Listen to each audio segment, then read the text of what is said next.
Bonsoir ou bonjour, tout dépend de l'heure à laquelle vous allez nous regarder. Tout d'abord, merci infiniment pour l'intérêt que vous avez porté à la première émission. C'était en décembre dernier et je dois avouer que tous les chiffres ont dépassé nos espérances. 12 000 vues cumulées, des interactions au-delà de 1000, des partages, des likes, beaucoup de commentaires aussi. Ce sont tous ces chiffres qui nous ont encouragés à vous proposer un second numéro. Alors dans la première émission, nous accueillions les invités dans un seul et un unique endroit. Et bien dans cette deuxième émission, nous allons aller à leur rencontre, avec ou sans masque, selon les dates de tournage, mais avec toujours d'infinies précautions. Je m'appelle Jean-Marc Lancelot et je vais vous accompagner pendant 1 heure. Bienvenue dans la deuxième nuit de la culture giennoise, Sommaire. Dans ce nouveau numéro, une plongée dans l'art de la céramique avec Marie-Laure à Saint-Martin-sur-Ocre. Un rendez-vous qu'on ne pouvait pas manquer avec un acteur majeur de la culture giennoise, le théâtre de l'Escabeau à Briare, avec ses nouvelles créations. Une histoire de la marine de Loire et du pont de Gien racontée par Antoine Estienne. Un coup d'œil dans le rétro avec une manifestation qui a eu lieu il y a 2 ans, en plein cœur d'une cité giennoise avec la compagnie Arbre et Compagnie, une très belle initiative. Et bien sûr, des chansons. C'est parti pour 1 heure de culture. On ouvre cette deuxième émission avec une chanson de Jack Ladong, Bord de Loire, sur des superbes images de drone signées Samuel. Et puis juste après, direction Briare.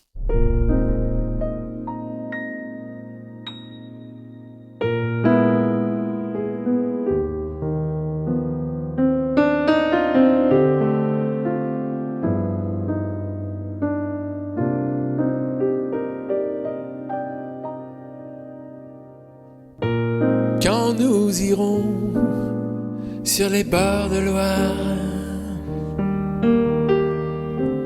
nous aurons la chance avec nous. Tous les gars du coin s'en iront voir ailleurs, et tout l'univers sera pour nous mon cœur. Quand nous nous verrons sur les bords de Loire, ce petit endroit qui n'était qu'à nous.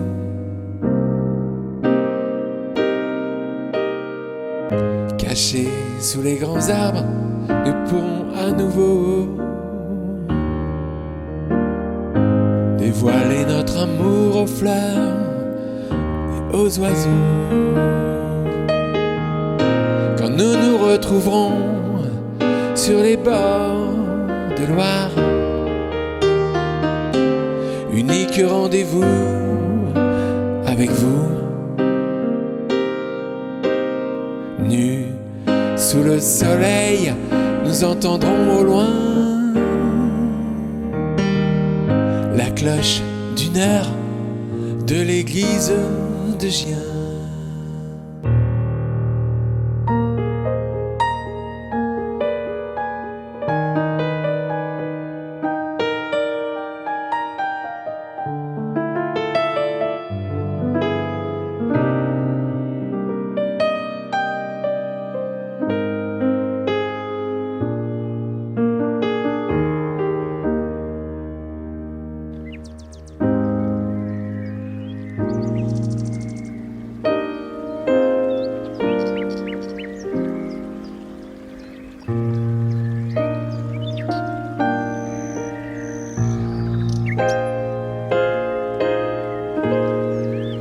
Nus sous le soleil, nous entendrons au loin la cloche d'une heure de l'église de Gien. Chut, écoute.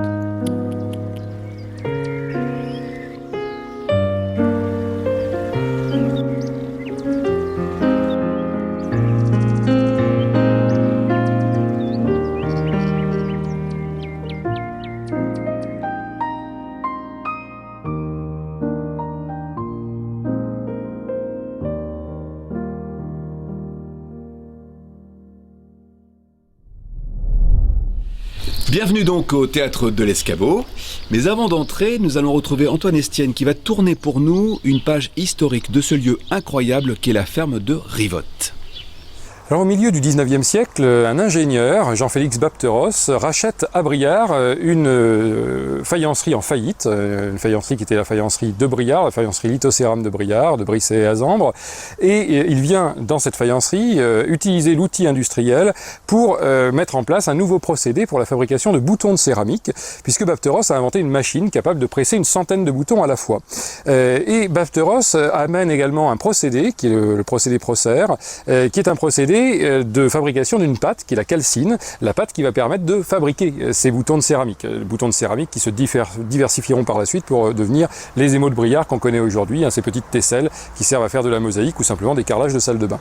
Mais Bapteros, il a besoin pour la fabrication de cette pâte de caséine de lait. Et donc il va mobiliser les paysans locaux, les agriculteurs locaux, pour se faire fournir ce lait. Mais ça n'est jamais suffisant pour faire tourner correctement l'usine de Briare.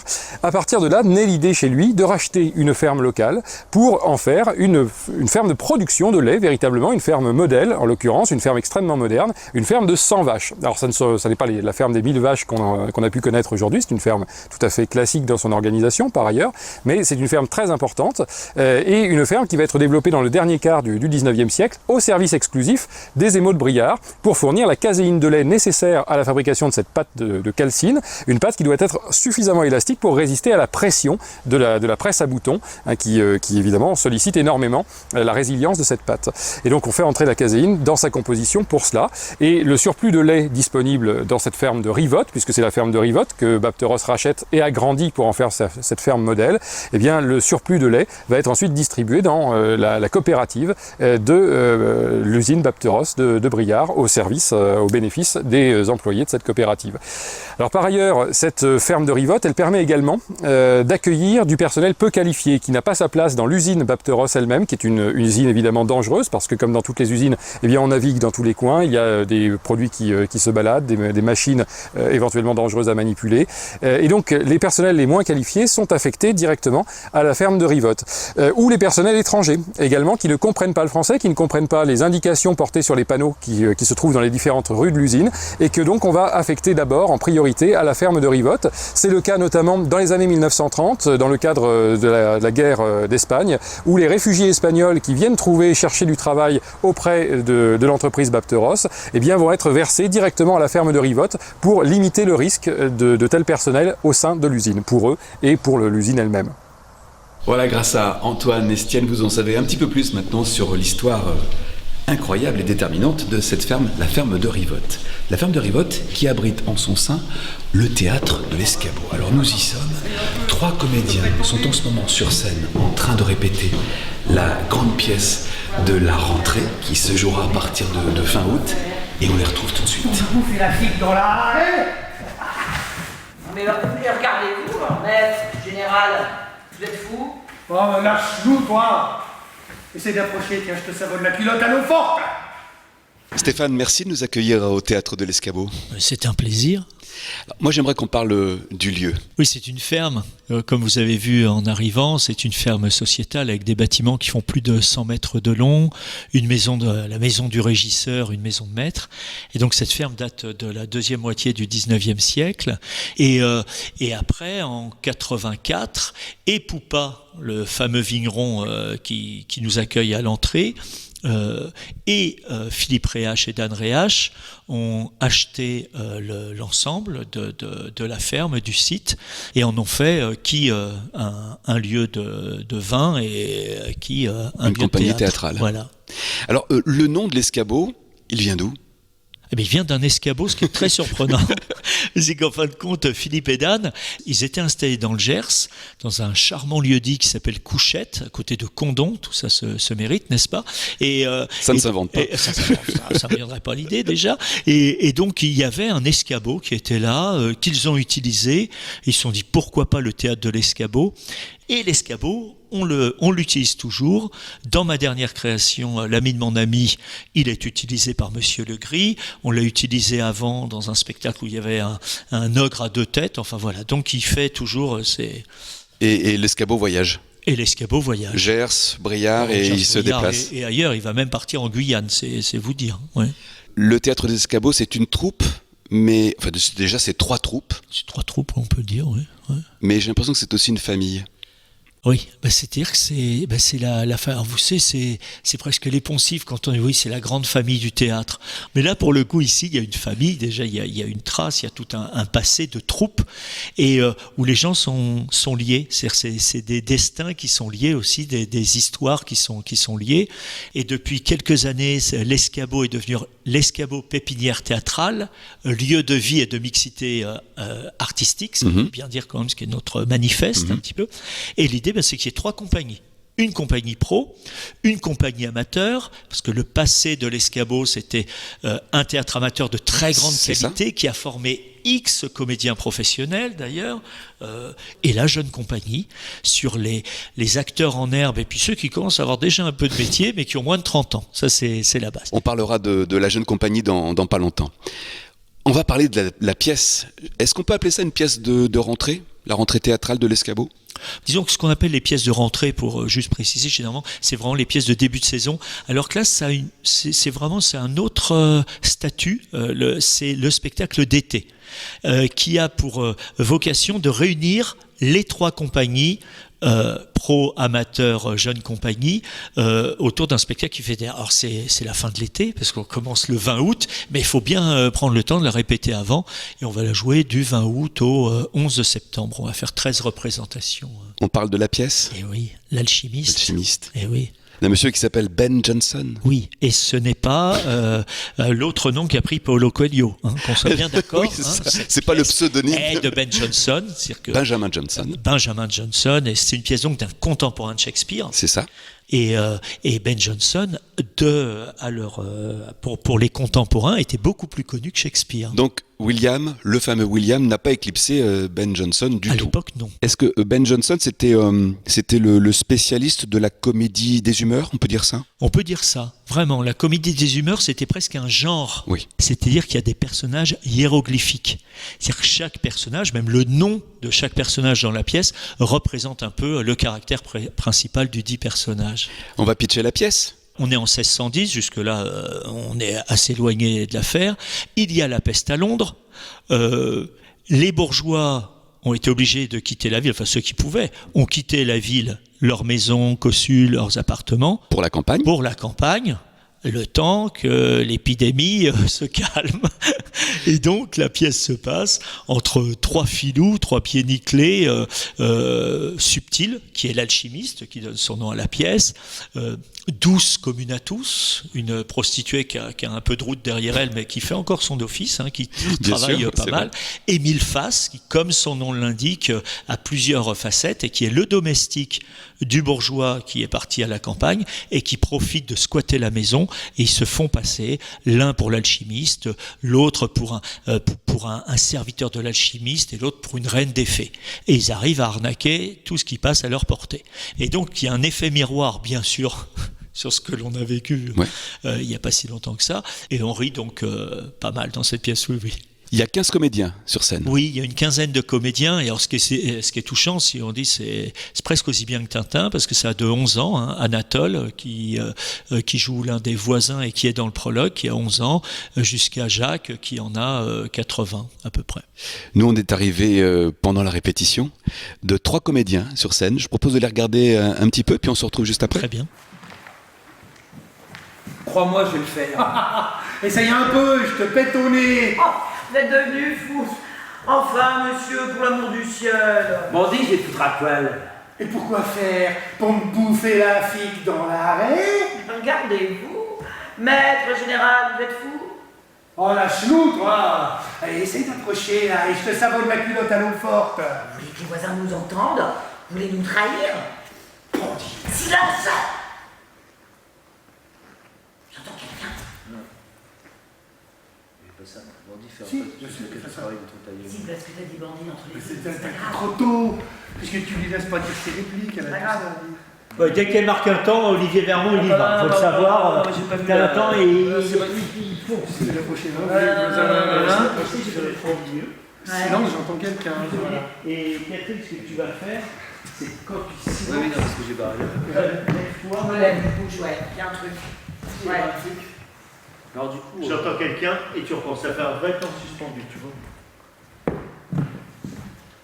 La création d'une pièce, Stéphane, ça commence par quoi? Le choix du texte, évidemment, et après, comment ça se passe? Alors, c'est drôle que vous disiez évidemment, Jean-Marc, parce que c'est très bizarre comment ça fait son chemin dans la tête. Ça peut être comme ça, mais un texte intéressant à lire n'est pas forcément un texte intéressant à jouer. Et puis il y a des textes, on dit j'ai envie de monter ça, et puis mais c'est comme une fringue qu'on a envie de s'acheter, le lendemain heureusement ça nous est passé. Puis il y a d'autres choses, il y a des idées qui ça nous taraude, ça continue, ça travaille, et jusqu'à ce que ce soit l'évidence. Et c'est vrai que là c'est une pièce à laquelle je m'étais intéressé il y a plus de 25 ans, oui. Et c'est l'actualité qui m'a fait la réinterroger. Maintenant c'est autre chose qui m'intéresse, c'est comment, en fin de compte, quel instinct de survie et qui peut devenir très agressif dans la société, quels outils on est capable de mettre en place, plus ou moins maléfiques, quand on est dans une situation aussi difficile que celle de 1610. Les comédiens, enfin les personnages de la pièce sont assez violents. Ah oui, alors là en plus la scène que vous avez vue c'était intéressant parce que on peut dire c'est le trio infernal déjà, hein, c'est la Sainte Trinité que j'appelle le triumvireux pour bien dire que voilà, avec donc 12, ça leur va tellement bien. 12 comédiens tous, ça leur va très bien et c'est une chose aussi très moderne. Là, la pièce, on ouvre le rideau, on est au milieu d'une altercation très vive. Ah oui, elle est violente. On est au beau milieu. Et puis on comprend assez vite, en fait, pourquoi ils sont là, les enjeux, et on comprend assez vite. Alors, on a eu aussi un privilège, c'est d'assister à une lecture. Alors, la lecture, ceux qui font des théâtres savent très bien ce que c'est, mais pour ceux qui ne connaissent pas bien, j'aimerais que vous nous en parliez, et puis qu'on les voit aussi lire leurs textes, s'imprégner de leurs textes. Ah oui, parce que alors là, donc si on remonte à Arbrousse-Poil, je vous ai parlé de donc ce choix du texte jusqu'à ce que ça devienne une évidence. Et puis après, il y a la découverte par les comédiens du texte. Moi, mon rôle à ce moment-là, c'est de dire attention. Ne fixons pas, ne verrouillons pas les couleurs, n'en mettons pas trop, parce que par moment on se laisse emballer, on voit une interjection, une exclamation. Et tout ça, c'est comment ils découvrent petit à petit. Et puis il y a un travail en spirale. Et puis il y a la même évidence qui vient dans le corps, où on se dit pas tiens je vais mettre un peu plus de telle couleur ou quoi. Il y a une sorte d'évidence du rôle avec les différentes facettes à chaque fois qui sont à défendre. Ne t'es-je pas sorti du fumier, toi si pauvre, si lamentable, toi qui avais pour toute compagnie... qui n'avait pour toute compagnie que quelques morpions. Eh oui. Qui t'a appris à parler, à t'habiller afin de briller dans les meilleures sociétés. Qui t'a appris à jurer avec classe, à te quereller avec distinction. Et d'où tiens-tu ton art de la triche? J'ai fait de toi mon second, en t'apprenant mon art sublime. Et voilà comment tu me remercies. Tu te rebelles? Mais messieurs, qu'est-ce qui vous prend? Vous voulez tout gâcher? Misérable, tu n'étais rien avant moi. Comptez-vous tuer dans cette querelle? Qui me connaissait? Ceux qui vivent dans l'équite libanone. Cause normalement, s'il te plaît, dans la chaleur du crottin de cheval.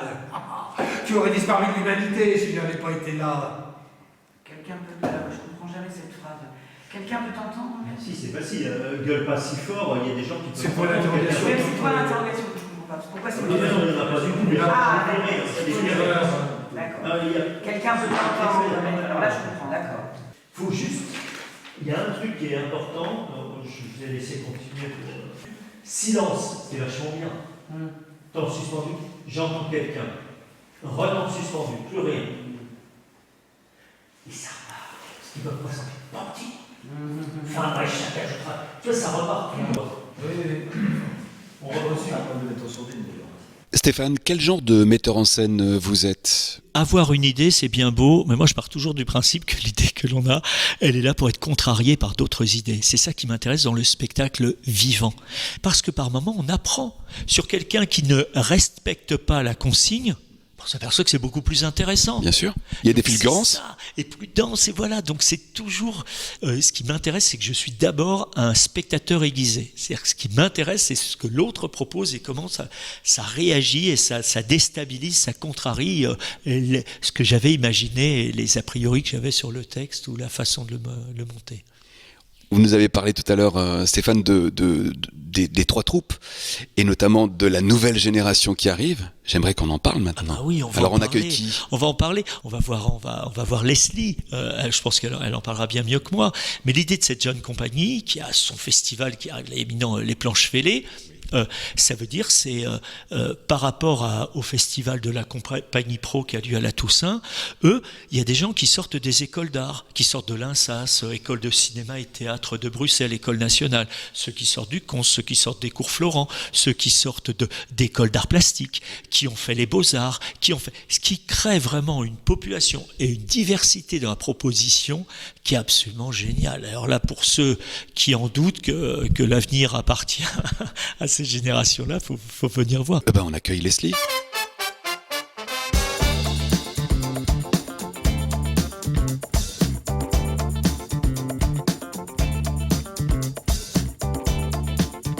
On est très heureux maintenant d'accueillir Leslie qui va nous parler de la jeune compagnie de l'Escabeau.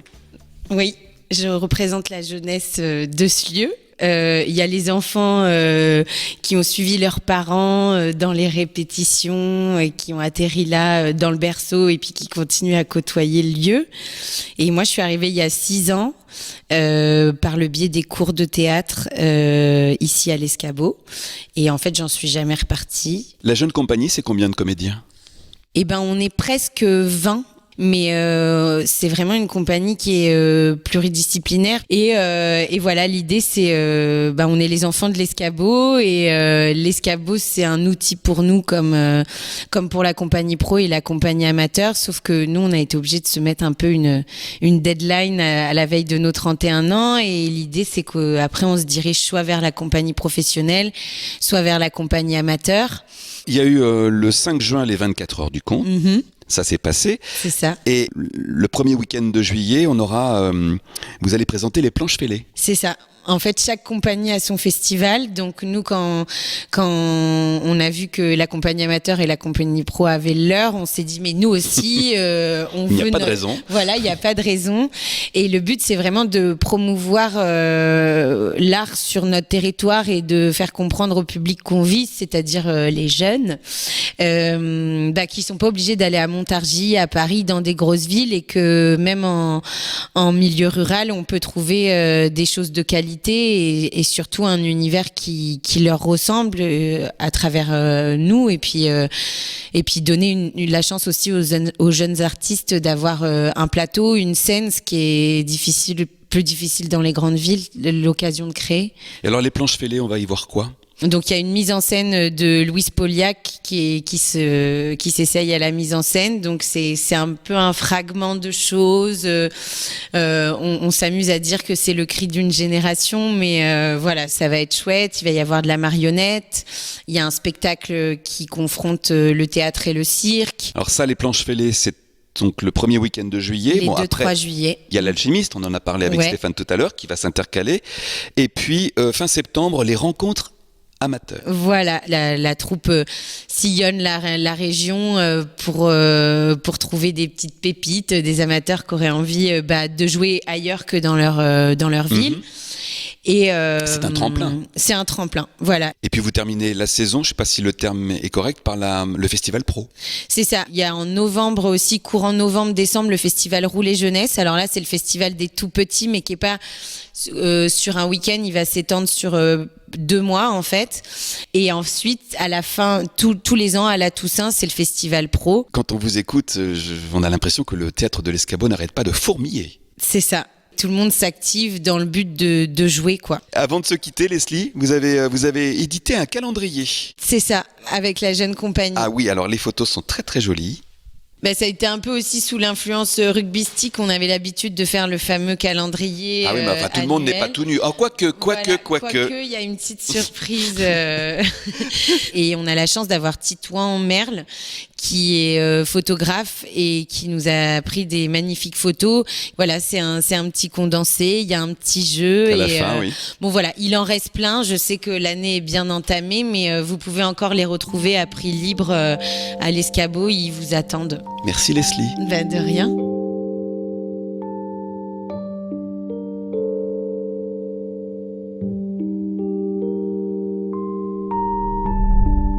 Je vous rappelle 2 dates importantes pour le Théâtre de l'Escabeau, les Planches Fêlées, les 2 et 3 juillet, et l'Alchimiste, du 20 août au 11 septembre. Et puis tout le programme, bien sûr, sur le site du Théâtre de l'Escabeau, la Pépinière Théâtre. Nous allons maintenant remonter le temps.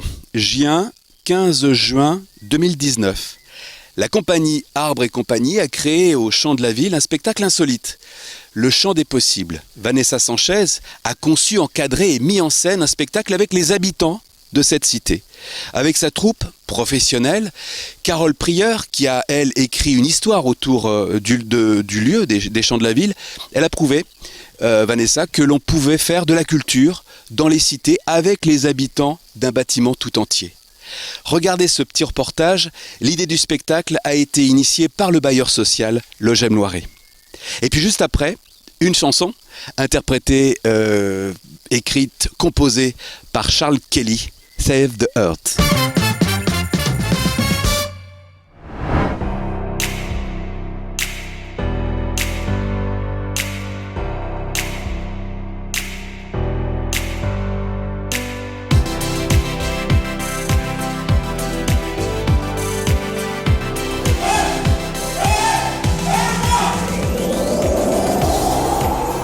On a fait beaucoup d'ateliers participatifs avec les habitants de la commune. Et Carole Prieur, elle a écrit un texte sur mesure sur les champs de la ville. Une fois le texte fait, moi j'ai constitué un groupe de théâtre et on a répété à côté de ça. On a fait des ateliers chansons. Au printemps, on a fait un atelier accroche sur les arbres, danse sur les arbres.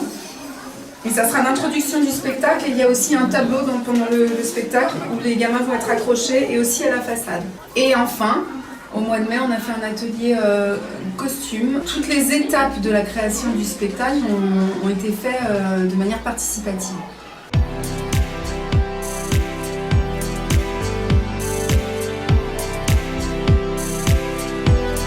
Je me présente, Paulin Enfer.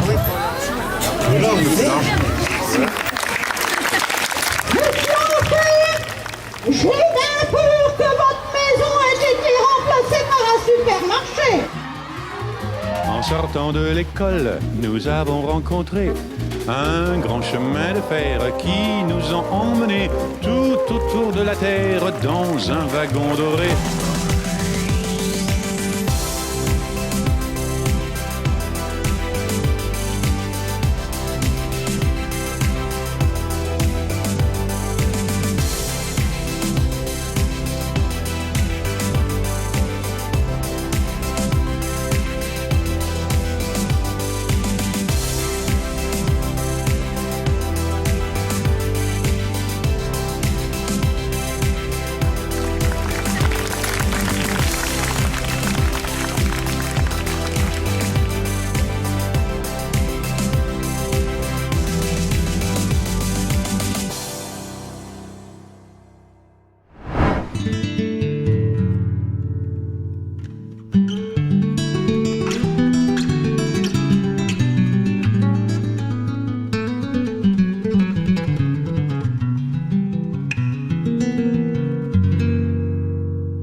Merci Charles, on le retrouvera à la fin de l'émission avec Jack Ladong pour une surprise.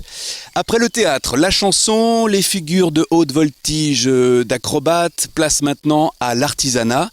Nous avons rendez-vous avec Marie-Laure.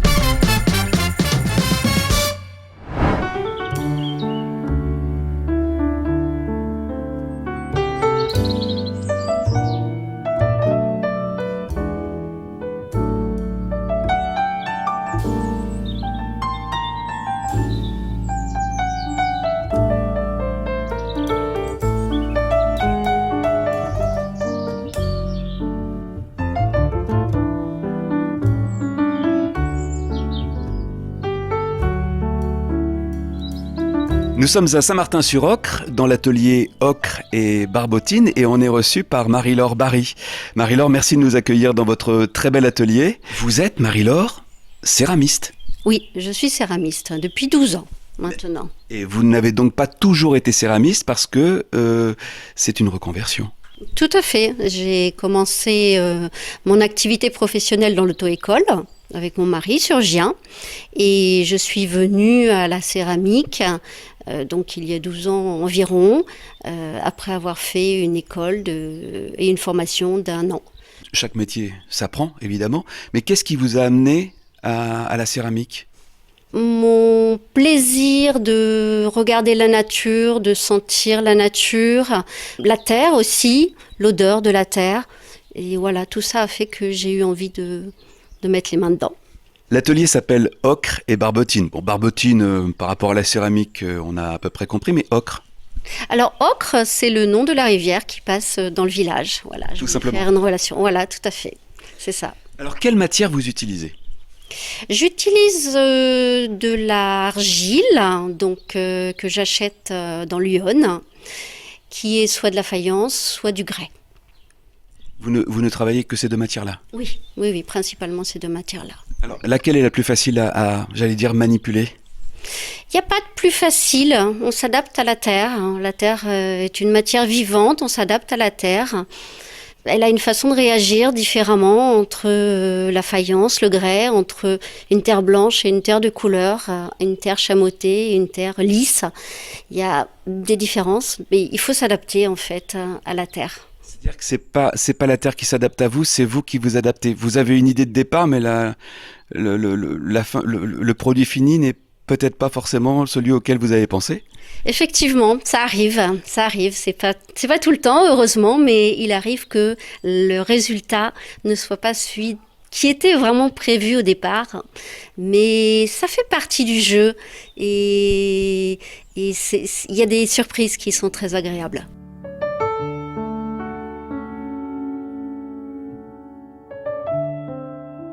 Votre spécialité, Marie-Laure, ce sont les personnages. Oui. On en voit quelques-uns qui défilent pendant que nous discutons. D'où vous est venue cette idée ? Alors, quand j'étais jeune, j'avais envie de faire du dessin et notamment j'avais envie de représenter des visages et des corps de personnages. Et c'est quelque chose que je n'ai pas réussi à faire. Pourquoi, je ne sais pas, mais avec un crayon, je n'y arrivais pas et aujourd'hui, j'ai trouvé ce bonheur avec la terre de pouvoir reproduire des personnages, des pieds jusqu'à la tête. Alors, est-ce qu'on peut vous voir travailler un personnage ? Bien sûr.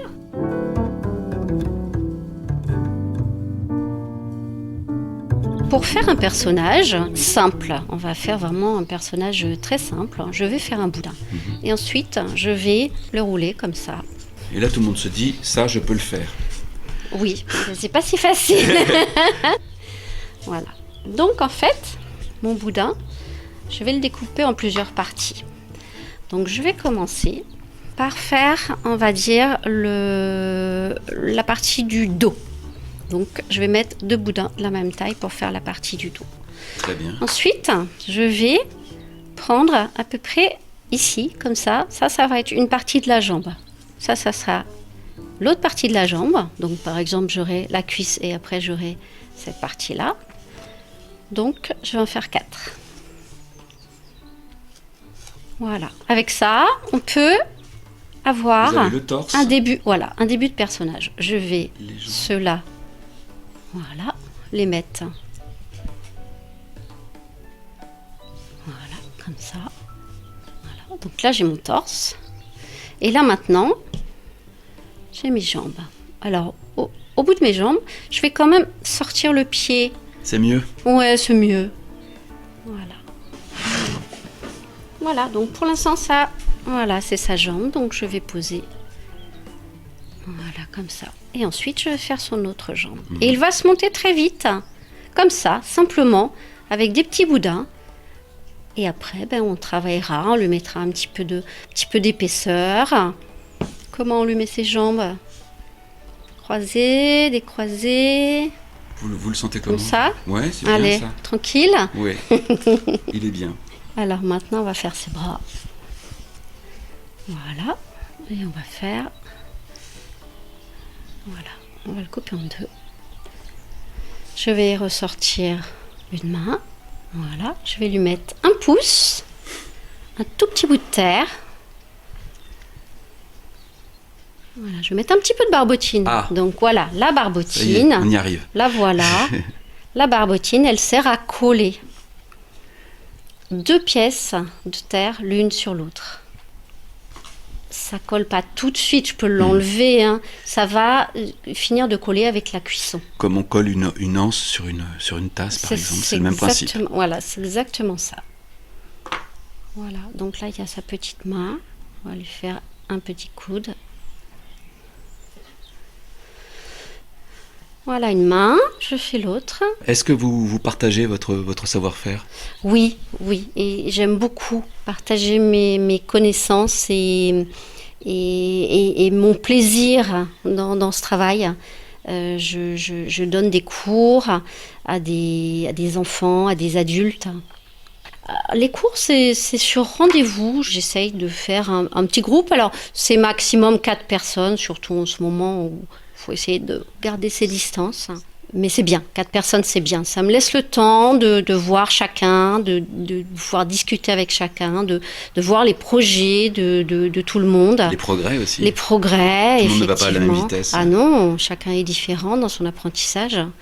Mais pour moi, c'est un vrai bonheur de transmettre ce savoir. Bon, alors dites-moi, il n'a pas de tête encore, ce personnage ? Je recoupe un petit morceau que je vais modeler.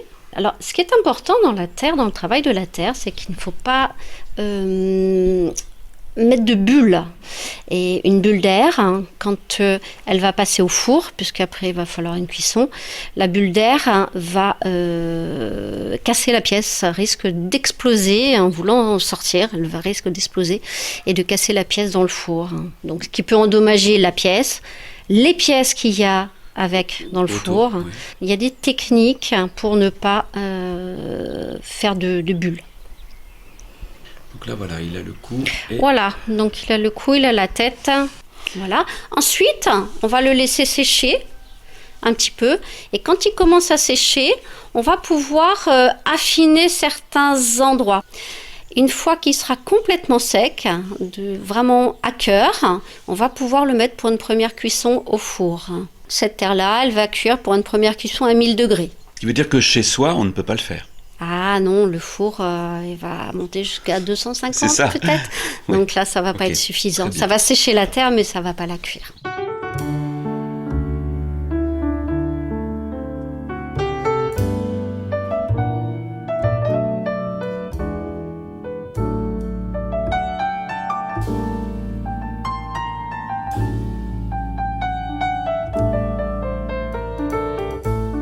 Marie-Laure, on a vu vos superbes personnages. On finit avec un bol?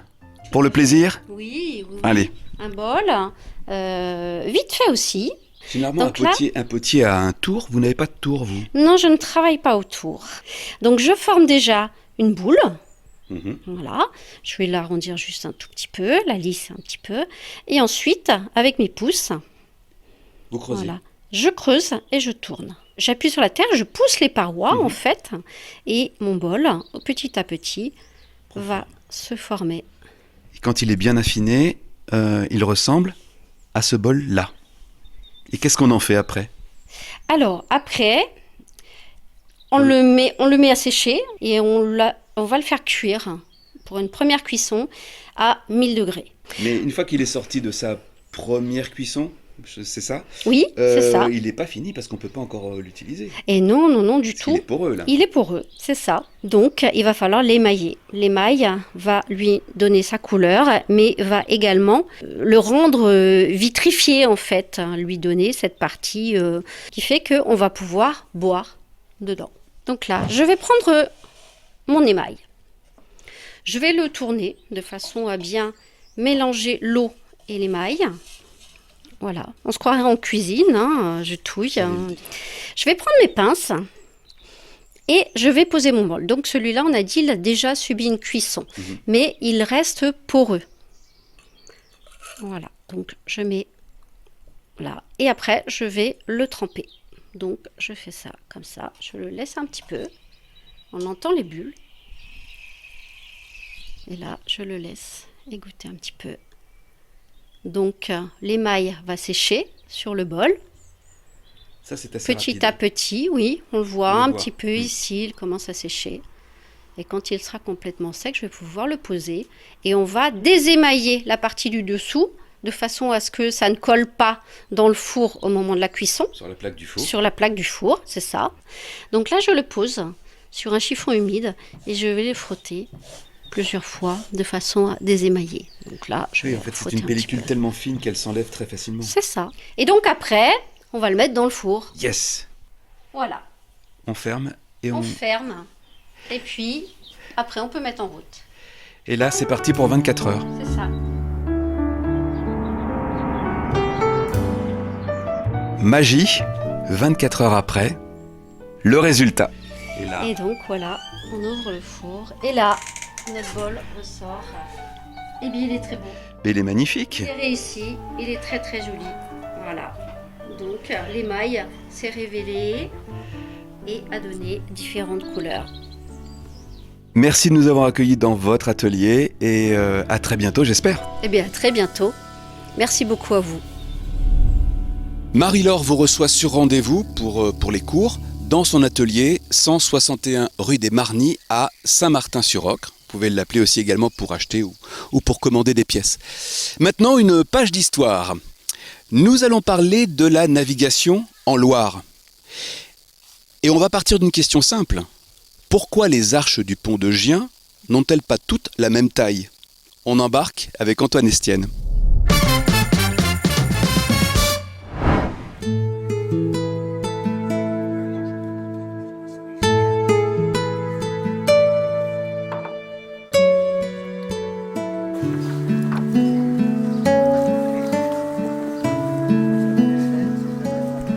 Eh Eh bien, nous voici à bord du Fils de Galarne, bateau des Fils de Galarne, association des mariniers de Gien qui nous accueille très très gentiment aujourd'hui, je tiens à le souligner, pour cette petite pastille sur la navigation sur la rivière de Loire, sur ce fleuve de Loire. On trouve les deux mots historiquement employés pour en parler. Effectivement, la navigation est à la base en fait de toute l'histoire de cette ville de Gien qui nous intéresse aujourd'hui. Depuis la période médiévale, donc on a de très très très nombreux bateaux qui descendent la rivière et qui la remontent, chargés de très nombreuses marchandises de toutes sortes. Ça va du charbon jusqu'à la porcelaine. On a de très très nombreuses productions qui transitent par la Loire. Alors ceci dit, cette ville de Gien est un des ports très très importants sur la Loire, l'un des principaux ports de Loire, un port qui comporte 5 débarcadères sur cette ville de Gien au 19e siècle, 18e, 19e siècle. Et évidemment à Gien, nous avons un pont de pierre qui a eu de très très nombreux avatars dans sa longue histoire. Et ce pont de pierre, c'est un peu la bête noire des mariniers, parce que c'est un moment extrêmement critique dans la navigation, que de passer le pont, autant à la descente qu'à la remonte. Et évidemment, c'est très périlleux. Si vous vous ratez, eh bien, vous risquez le naufrage. Et bien entendu, vous avez beaucoup de courants dans la Loire, donc vous pouvez évidemment y perdre la vie. Et beaucoup malheureusement de mariniers ont perdu la vie dans ces passages de pont. Le pont de Gien, comme tous les ponts ligériens, a donc été conçu aussi pour permettre la navigation sur la rivière, pour ne pas gêner la navigation sur la rivière, ou le moins possible. Et donc au fil de son histoire, on va le modifier toujours pour favoriser le passage des bateaux sous ces arches. Alors c'est pour ça que les arches du pont n'ont pas toutes la même valeur, ne sont pas toutes égales, parce que certaines arches vont être privilégiées par les mariniers pour faire passer leurs bateaux. Alors nous sommes sur un bateau de taille qu'on pourrait qualifier de taille moyenne, et ce bateau de taille moyenne va passer sans trop de problèmes sous les arches marinières, puisque c'est comme ça qu'on les appelle, ces arches de passage privilégiées des bateaux de Loire. En revanche, des bateaux plus grands, eux, vont avoir de plus grandes difficultés à franchir le pont et vont parfois être obligés, y compris à la descente, de s'arrêter au port de Gien pour se faire aller sous l'une des arches, sous l'arche la plus près des quais pour franchir le pont à ce moment-là.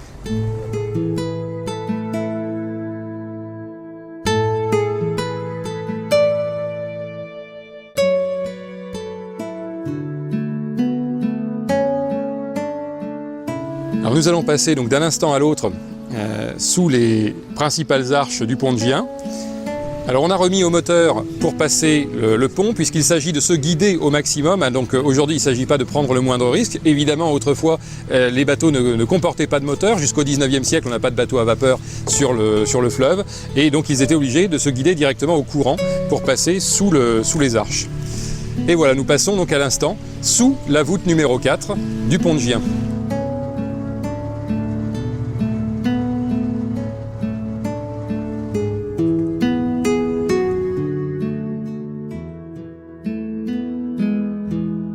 À la remonte, les choses sont un peu différentes. On a descendu donc la rivière en se laissant porter par le courant. C'est ainsi que faisaient les mariniers autrefois. Ils n'utilisaient pas la force du vent tant qu'ils n'en avaient pas besoin. Donc ils se laissaient porter par le courant. Mais évidemment, à la remonte, sans moteur, eh bien, il va falloir remonter à la voile. Et suivant la taille du bateau, suivant également l'habileté de l'équipage de ce bateau, il y a évidemment des équipages plus ou moins aguerris, eh bien, en fonction de cela, la manœuvre va être très différente. La manœuvre la plus classique est une manœuvre d'accostage avant chaque pont. Et évidemment, là, on perd un temps fou. La navigation sur la Loire est déjà quelque chose de très long. On passe plusieurs semaines sur la rivière, que ce soit à la remonte ou à la descente. Mais en plus de ça, ici, dans le cas de la remonte, on est quasiment obligé, disons la plupart du temps, de s'arrêter, d'accoster au port de Gien pour passer le pont. Pour une raison toute simple, c'est que lorsque vous remontez à la voile, votre seul moteur, c'est évidemment le vent. C'est la force du vent, un vent d'ouest en l'occurrence, de nord-ouest. Et ce vent, eh bien, si vous couchez la voile, vous ne l'avez plus, vous ne pouvez plus monter, vous n'êtes plus motorisé en quelque sorte. Donc vous ne pouvez pas franchir la voûte du pont, vous n'avez pas suffisamment d'air, c'est-à-dire d'élan, pour franchir les voûtes du pont. Donc il va falloir que vous vous accostiez juste avant le pont de Gien et que vous vous fassiez aller par des hommes particuliers, qui sont les hommes du pont pour le coup, qui sont sont chargés de tirer le bateau le long de la première arche du pont, le long du quai, pour ensuite lui permettre de passer la voûte principale, la première voûte du pont, de passer le pont et d'arriver sur la partie aval de ce pont de Gien. Donc c'est une manœuvre qui est très lente, hein, qui fait perdre au moins une journée de navigation au bateau en fonction évidemment du nombre de bateaux qui sont là à attendre leur passage. Et puis ensuite on remet le mât en place, on remonte le mât, on remet la voile et on peut reprendre la navigation. Ou alors on dispose d'un équipage vraiment très aguerri. Et dans ce cas-là, on va tenter ce que l'on appelle un endrémage de volée. Eh bien, c'est une manœuvre extrêmement périlleuse qui ne peut être véritablement réalisée que par des équipages très très chevronnés. Une manœuvre qui va consister à baisser le mât de chacun des bateaux qui composent le train, les uns après les autres, de manière à ce que les bateaux de queue pousse les bateaux de tête grâce au vent, tandis que le bateau de tête, lui, couche sa voile pour passer sous les arches du pont. Évidemment, les bateaux sont très rapprochés les uns derrière les autres. Il s'agit que la manœuvre soit exécutée de manière très rapide pour coucher chaque mât l'un après l'autre, tout en redressant le mât du premier qui a déjà passé l'arche du pont pour récupérer la force du vent, pendant que le dernier est en train d'affaler sa voile et va perdre la force motrice qui pousse le train. Et tout cela donc très rapidement, parce qu'il ne faut surtout pas que l'un des mâts des bateaux aille toucher la voûte du pont, sinon c'est le naufrage assuré du train de bateau. Donc c'est vraiment une manœuvre experte qui est réalisée par ces mariniers. Alors on les appelle souvent, et c'est une des insultes préférées du capitaine Haddock, marins d'eau douce, ces mariniers de Loire. Mais ces mariniers de Loire, ils ont un véritable savoir-faire, hein. Ce sont autant des marins quelque part que des mariniers. Ils connaissent très bien leur affaire. Et au XVIIIe siècle, d'ailleurs, la marine royale ne s'y trompera pas, puisque dans le cadre de la guerre contre l'Angleterre, dans le cadre de la guerre américaine en fait, hein, la guerre d'indépendance des États-Unis, les équipages ont été mobilisés longtemps, les équipages de mer, et donc le roi prend une décision, un décret qui oblige les mariniers à s'inscrire sur un registre et à s'enrôler dans la marine royale pour relever les équipages royaux, hein, les équipages de guerre. Et, bon, les mariniers, certains vont y échapper parce qu'on ne sait pas toujours où ils habitent, ils mettent pas toujours la bonne adresse sur le registre quand ils ne veulent pas être enrôlés dans la marine royale, mais d'assez nombreux mariniers vont s'enrôler, vont comme ça rejoindre la marine de guerre française et vont en revenir évidemment auréolés d'un grand prestige. Mais c'est un grand avantage pour la marine royale de pouvoir disposer de ce vivier de personnel, puisque ce sont des hommes qui connaissent leur affaire, qui connaissent déjà la maîtrise d'un bateau, même s'ils ne connaissent que très mal les bateaux de mer. Ils prennent très rapidement le coup, hein, quand ils sont à bord, ils comprennent très vite comment se manœuvre un bateau plus grand que celui qu'ils ont l'habitude de manœuvrer sur le fleuve, et ce sont des équipages qui sont évidemment fortement appréciés dans ces conditions, surtout de pénurie.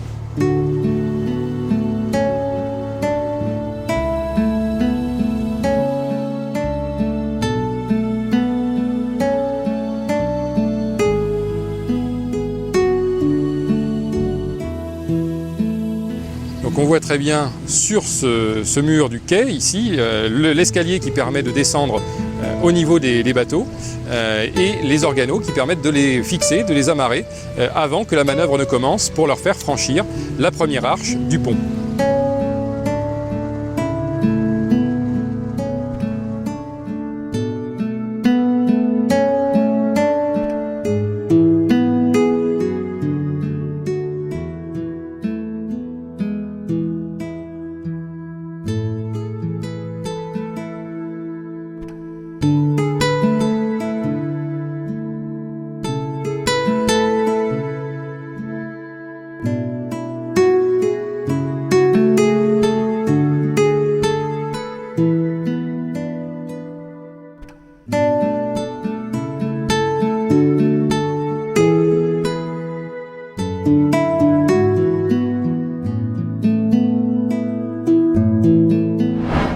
Merci aux mariniers de Gien pour leur collaboration, et puis merci à Antoine. Je veux dire que si on avait eu un prof d'histoire comme lui quand on était tous à l'école, on serait tous des champions. Vous les avez vus et entendus tout à l'heure. Je suis très très heureux d'accueillir Jack Ladongue et Charles Kelly. Jack, vous, la chanson Bord de Loire, c'est... Oh, je dis vous, mais je te connais déjà depuis très très longtemps, on va se tutoyer. Oui, la chanson Bord de Loire, la chanson est tirée de cet album. Voilà, oui. C'est bien, parce que ça tombe bien pour G1. Oui. Je me suis demandé si c'était une ode à l'être aimé, cette chanson, ou si c'était une ode au fleuve Liger. Ah, tiens, bonne question. Plus l'être aimé, évidemment. Ouais. ouais. Mais il s'en passe des trucs alors au bord de Loire. Mais écoute, faut demander aux Giennois. Hein, mais je pense que oui, il s'en passe pas mal quand même. Hein, bon, c'est vrai que moi, je suis né à Gien, donc les bords de Loire, je connais bien. Ouais. Ouais. Toi, tu es un enfant d'ici. Ah ouais. Ouais, ouais. Issu d'une famille de musiciens, Voilà, tout le monde joue de la musique dans la famille. Il y a Joël Bourreux qu'on connaît bien, c'est parce que moi Jack Ladong, je me demande pourquoi. Hein. On est 100, on m'a appelé Jack Ladong, mais Joël Bourreux, ouais, il joue pas mal aussi. Kevin Maxton, qui est son fils, mais c'est son vrai nom, hein, Kevin Maxton, et qui joue aussi bien, qui joue de la musique. Enfin, donc on est quelques-uns à faire de la musique dans la famille, ouais. Charles, vous, votre chanson, alors je vais essayer de dire le titre correctement. C'est Save the Earth. Sova, c'est une chanson sur l'écologie, c'est ça, Charles? Oui, c'est ça. Et alors, c'est de la world music, est-ce qu'on peut la classer? Oui, on peut le classer world music. J'écoute beaucoup de choses et je fusionne, donc j'ai créé un nom, Open Legacy. Ah, c'est ça, c'est votre style en fait. Open Legacy. Open, c'est ouverture. Oui. Ça veut dire l'ouverture de musique de la musique de Madagascar. Parce que vous êtes malgache. Parce que je suis malgache. Et Gassi, c'est le diminutif du mot Malagasy. Malgache. Et alors, Sova? Sova, c'est une tradition. C'est dans la région où j'ai grandi, le soir. Dans quelques quartiers, il y a des hommes, des garçons qui se réunissent pour chanter le soir, accompagnés par des claps de mains et des fois avec un petit tambour. Et c'est des chœurs magnifiques d'hommes d'une vingtaine, dizaine, quelque chose comme ça, qui m'a bercé aussi quand j'étais petit. Donc, Sova, c'est le style de Save the Earth. Sova, c'est basé sur cette tradition-là. Les claps, on les entend dans la chanson. Vous les avez intégrés dans la chanson. Oui, j'ai mis les claps. La guitare a un peu fusionné avec le flamenco. C'est vrai. Et il y a aussi un peu le jazz. C'est tout ce que j'écoute, je mélange tout comme ça. Alors votre rencontre à tous les deux, parce que Charles, vous jouez dans l'album de Jack et vous vous êtes rencontrés comment?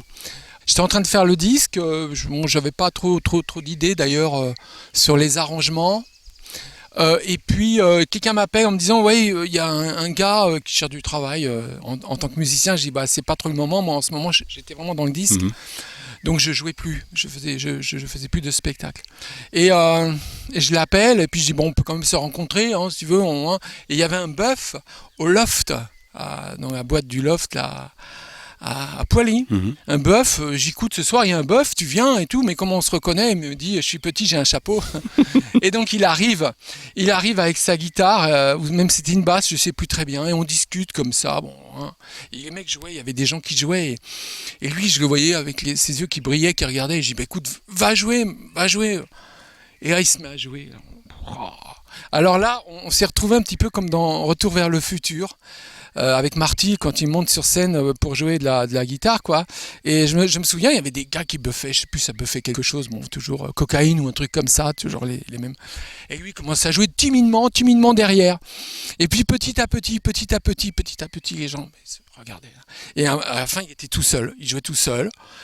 Et donc après il est venu me voir, j'écoute, je me vois pas faire quelque chose avec toi, puis je rentre chez moi, puis je suis en train de faire un disque là, et je le rappelle, j'écoute si tu veux, par contre je peux te proposer un peu de travail, tu vas faire les guitares, mais il n'est pas le seul à avoir fait les guitares, j'ai aussi un collègue, Philippe Pellerin, Kevin Maxton aussi m'a aidé, enfin on est pas mal, une bonne équipe pour avoir fait le disque quand même. Mais il est très très modeste. Ah oui. Trop modeste. Voilà. Et donc, j'ai su qu'il allait faire l'émission.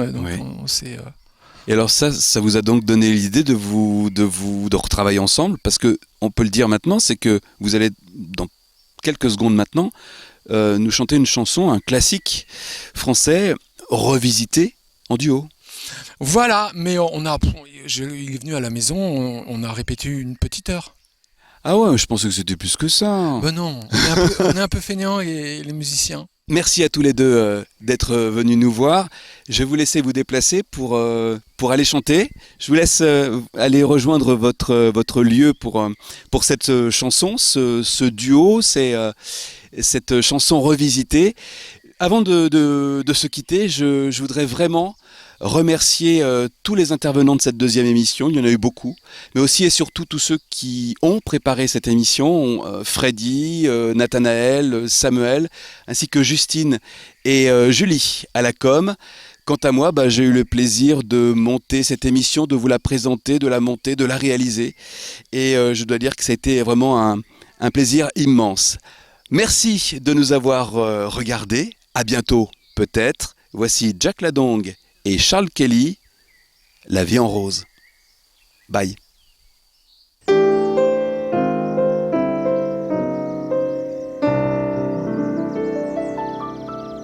Tes yeux qui font baisser les miens, un rire qui se pose sur sa bouche. Voilà le portrait sans retouche de la femme à qui j'appartiens.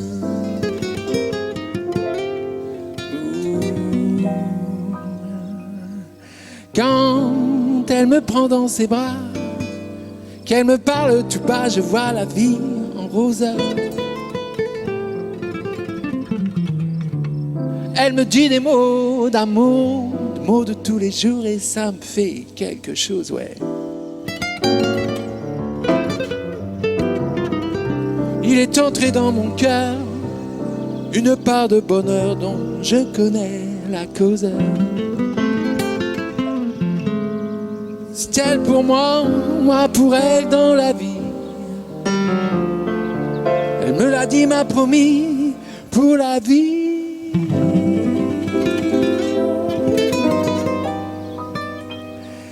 Et lorsque je l'aperçois, alors je sens en moi, oh, mon cœur qui bat.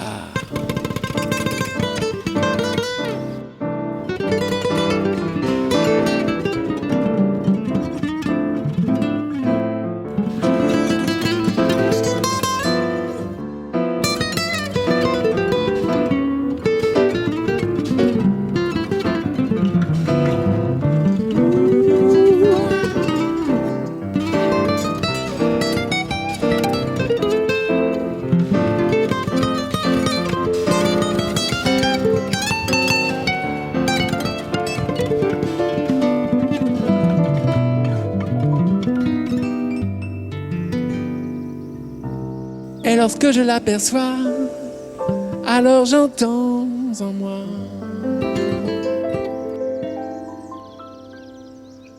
je sens en moi mon cœur qui bat.